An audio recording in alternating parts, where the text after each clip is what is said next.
Começa o programa de hoje fazendo um apanhado, um resumão da convenção do Partido Liberal, porque apesar de ter as presenças de Javier Milei e do governador de São Paulo, Flávio Bolsonaro esteve isolado, sem a presença de representantes do Centrão, que devem ainda se posicionar nesse primeiro turno como neutros. A gente já conversou ao longo de vários dias a respeito, então, desse posicionamento do Centrão, que deve ficar neutralizado nesse primeiro turno. O evento de sábado parecia uma convenção familiar da família Bolsonaro. Também teve aceno a ex-primeira-dama Michele Bolsonaro, com totem de papelão e também um vídeo que ela acabou enviando. E ainda tivemos o ex-presidente Jair Bolsonaro de inteligência artificial. A gente vai fazer esse apanhado de tudo o que aconteceu, porque nós temos vários recados que foram deixados ali. Mas antes da gente já chamar essas sonoras, eu quero dar o meu bom dia ao Mano Ferreira, que vai compartilhar comigo, então, desse apanhadão que aconteceu nesse fim de semana. Mano, muito bom dia, boa semana para você. Tudo bem? Muito bom dia, Marília. Boa semana para você, para toda a audiência. Sempre um prazer estar aqui com vocês no Contexto. Vamos lá, Mano, começar então a nossa análise da convenção do Partido Liberal que aconteceu em São Paulo no sábado. Tivemos ali uma surpresa, né, com um vídeo de inteligência artificial do ex-presidente Jair Bolsonaro. Mas antes dele, vamos falar do que a gente já estava conversando na semana passada, Michele Bolsonaro. Havia ali uma tentativa por parte do Partido Liberal de levar presencialmente a ex-primeira-dama para essa convenção, que acabou não acontecendo. A justificativa foi a seguinte: Michele Bolsonaro precisa cuidar de Jair Bolsonaro, que está em prisão domiciliar. Mas ela acabou enviando ali um vídeo onde um dos detalhes que é importante trazer aqui, que ela citou o nome de Flávio Bolsonaro apenas uma vez no finalzinho do vídeo, pedindo para que Deus o abençoe nessa candidatura. E temos também ali a fala do ex-presidente Jair Bolsonaro, que veio bastante criticada depois, né, da publicação, que no comecinho ele até cita, né, que não sou eu, é um vídeo de inteligência artificial. A gente vai ouvir agora, então, o vídeo onde a inteligência artificial feita com a imagem do ex-presidente é apresentado durante a convenção. Isso que vocês estão vendo aqui não sou eu. Isso é uma simulação da minha imagem e da minha voz feita com inteligência artificial. Como todos aqui sabem, eu estou preso e calado por uma decisão injusta e arbitrária baseada em algo que eu nunca fiz. Mas eu garanto, nenhuma prisão vai calar o sentimento de esperança que despertamos. Nenhuma prisão vai calar milhões de brasileiros que acreditam no nosso país. Por isso, peço que vocês recebam de braços abertos a pessoa que escolhi para me substituir, sangue do meu sangue, meu filho Flávio. Vem com fé. O Brasil tem futuro e o futuro é Flávio Bolsonaro, presidente. Para além dessa fala aí de Jair Bolsonaro, que logo mais eu vou pegar ali o que o Mano Ferreira tem para poder trazer de principais pontos, também tivemos ali Benjamin Netanyahu, trazendo ali as suas palavras para Flávio Bolsonaro, dando apoio ali, endossando a candidatura de Flávio Bolsonaro à presidência da República. Vamos acompanhar também. Flávio, my friend, I want to congratulate you on the official launching of your campaign. You're a great champion of Brazil. You're a great champion of the friendship between our peoples, and I know that you will bring Brazil to greater and greater heights. Congratulations. Mano, vamos começar primeiro por essas análises, porque nós tivemos uma figura muito importante, emblemática, que vem gerando aí as consequências da sua fala até hoje, que foi o presidente da Argentina, Javier Milei. Mas ele merece um espaço à parte. Vamos falar, então, a respeito, primeiro, desse vídeo de inteligência artificial de Jair Bolsonaro. Eu queria ter ali o seu ponto de vista. Foi um tiro do pé da campanha de Flávio Bolsonaro fazer essa exposição através de inteligência artificial do ex-presidente? Olha, Marília, acredito que é previsível. Quando se trata de uma campanha que é muito mais baseada numa lógica quase monárquica de transmissão do poder pelo sangue do que efetivamente em argumentos de política pública, em visão de país, em um conjunto de ideias que seja capaz de apontar uma direção para o futuro da nação, o que sobra é o apelo a esse laço hereditário. Então, o uso da imagem de Jair Bolsonaro por meios artificiais, seja com fotos, seja com vídeos antigos dele carregado nos braços do povo, fazendo referências a uma transmissão hereditária do poder de Jair para Flávio, isso certamente vai ser usado e abusado pela campanha de Flávio Bolsonaro. O elemento inovador aí é o uso da inteligência artificial. Agora, imagine se essa moda pega e a gente nunca mais se livrar dos usos de líderes populistas carismáticos por meio dos seus aliados eternamente sendo reciclados por meio de inteligência artificial. É algo que na Argentina talvez faça com que a imagem de um Perón, por exemplo, fique eternamente sendo reciclada, mesmo após a morte, seja a morte política por uma prisão domiciliar, seja a morte efetiva da liderança para os seus herdeiros. É algo que vai certamente entrar na lógica da forma como a política atua enquanto houver demanda popular pela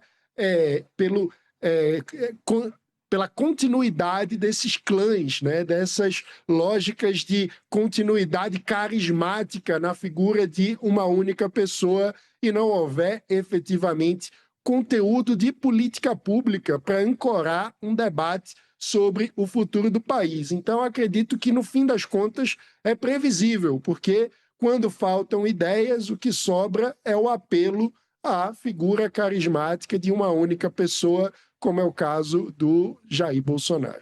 Ô, Mano, e tem uma diferença ali, né, das campanhas, né, desses principais candidatos. A gente fala de Flávio e do presidente Lula, porque o presidente Lula, ele é completamente contra o uso de inteligência artificial. Daqui a pouquinho a gente vai entrar ainda um pouco mais nessa questão. Já a campanha de Flávio Bolsonaro, ela acaba explorando não o lado apenas da inteligência artificial, mas de redes sociais. A direita, ela sempre acaba saindo na frente com isso.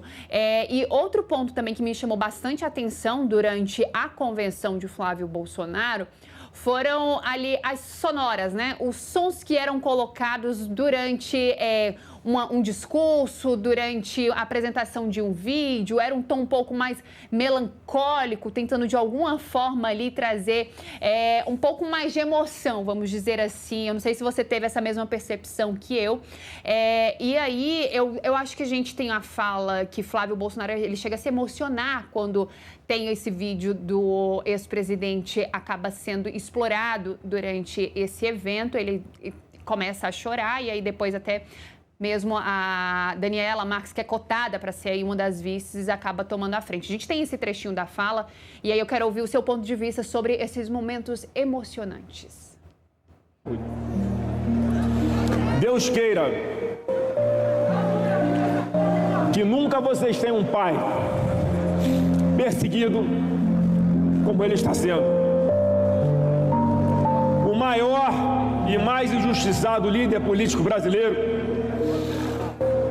vítima da maior farsa que esse país já testemunhou.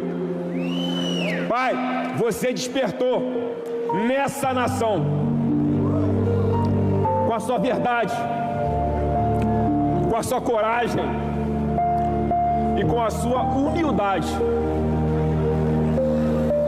Pai, eu vou te honrar.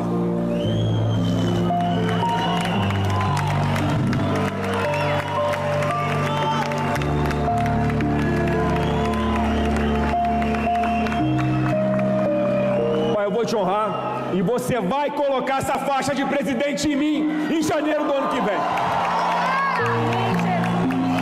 Em nome de Jesus.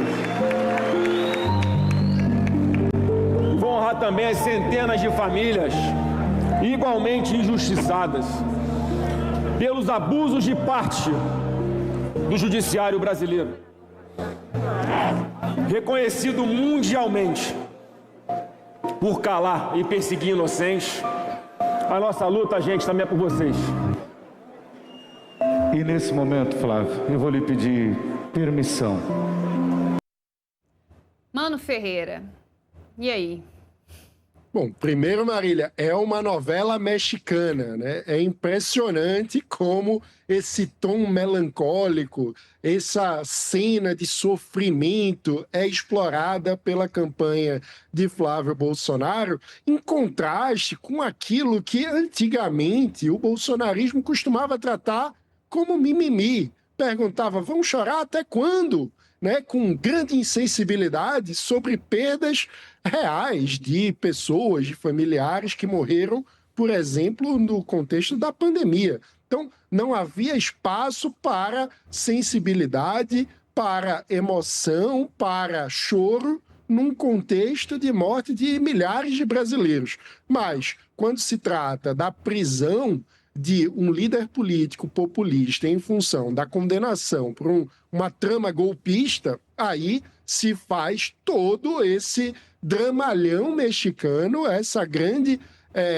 encenação de afetividade, de choro, de vitimização sistemática, tentando ocupar na narrativa política o lugar de perseguidos. Ora, não há perseguição política contra Jair Bolsonaro. O que houve foi uma condenação judicial por envolvimento numa trama golpista, aqueles que não respeitaram o processo democrático brasileiro e seguem desrespeitando, porque quando Flávio diz que, caso eleito, receberá a faixa presidencial do seu pai, ele está dizendo que vai descumprir, caso eleito, decisão judicial, porque seu pai está preso e condenado com devido processo legal há muitos e muitos anos de cadeia, no caso em regime de prisão domiciliar por motivo humanitário. Quando adota esse tom, Flávio Bolsonaro apela à sua base mais fanatizada e abre mão de buscar votos do eleitor moderado, que, afinal de contas, não deseja ver o país perdendo mais tempo numa confusão judicial entre um condenado pela justiça em busca da sua própria liberdade, uma causa estritamente pessoal e familiar que não afeta a qualidade de vida dos milhões de brasileiros que precisam escolher no próximo mês de outubro o futuro presidente do Brasil. Então é um apelo, um dramalhão mexicano que apela a uma narrativa de vitimização de quem explora muito a afetividade, o afeto e o discurso apelativo do ponto de vista emocional, na ausência de propostas e políticas públicas concretas para o futuro do país. Mano, eu iria até já trazer essa questão, porque a gente não teve novidade nessa convenção, porque não tivemos ali apresentação de vice, que Flávio Bolsonaro ainda não fez ali. Existia uma expectativa de que ele pudesse anunciar ali quem deve ser ali o seu candidato à vice-presidência da República nessa corrida eleitoral. Também não trouxe propostas, né? Não colocou à mesa ali o que vai de fato tratar o seu governo. A gente viu ali um Flávio Bolsonaro reagindo às decisões do Supremo Tribunal Federal, falando a respeito do presidente Lula, trazendo que a família vem sendo perseguida, mas de concreto para o eleitor não teve nada. Isso tudo que foi dito durante a convenção ali, que durou horas. Quem estava aqui, nós fizemos a transmissão, acompanhamos aqui. Felipe Salgado, que faz parte aqui da nossa equipe do Metrópolis de reportagem, ele até trouxe, né? Ele usou o seguinte termo, que a convenção do Flávio foi um show de pirotecnia. E de fato, porque vídeo de inteligência artificial. Javier Milei, que acompanhando na nossa transmissão, disse que foi o momento alto do evento. Porque o Flávio Bolsonaro foi o último a discursar e disse que quando ele foi discursar já não tinha a quantidade de pessoas que eles estavam esperando que tivesse no local. Então, assim, não teve proposta, não teve novidade. Tudo que foi dito ali, você, tá todo mundo já careca de saber.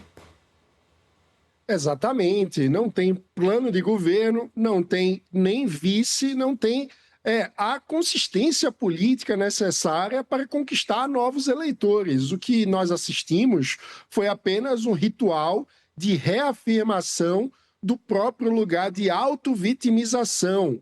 um grupo político que, na sua ascensão, condenava o que chamavam de vitimismo, está explorando basicamente o vitimismo diante de um líder político que foi condenado segundo o devido processo legal e está preso em regime domiciliar por ter atentado contra a democracia brasileira, contra as instituições. E fazem tudo isso prometendo mais do mesmo, prometendo que, em caso de nova eleição, nesse caso de Flávio Bolsonaro, ele desrespeitaria a decisão judicial, colocando seu pai para subir a rampa com ele e colocar a faixa presidencial no seu peito. Ou seja, Flávio, ao mesmo tempo que está se vitimizando, está prometendo mais um desrespeito à lei.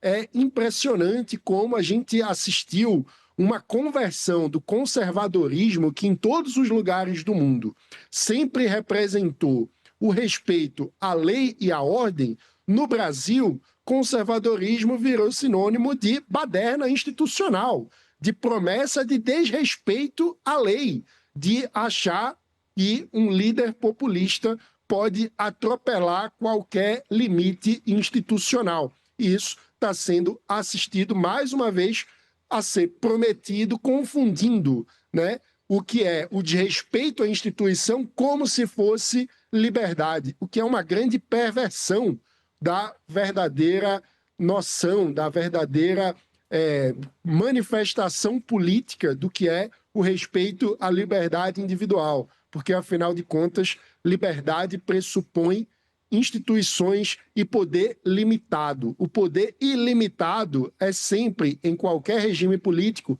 inimigo das liberdades individuais. E quando um chefe político, um pretenso presidente da República, que é o que Flávio Bolsonaro pretende ser, promete o desrespeito à lei, o desrespeito à limitação da institucionalidade, ele, na prática, está prometendo o abuso de poder e o desrespeito à liberdade. Mano, outro ponto que eu também gostaria de destacar aqui é a ausência de familiares fisicamente de Flávio Bolsonaro nessa convenção. Tivemos ali a figura de Jair Renan apenas presencialmente, porque Carlos Bolsonaro não foi, enviou o vídeo. Eduardo também, se colocar os pés aqui no Brasil, vai direto para... Vai ser preso, né? Porque ele foi condenado pelo Supremo Tribunal Federal. Não tivemos a participação da mãe dele, a Rogéria Bolsonaro, mas assim, nada de grandes destaques, né?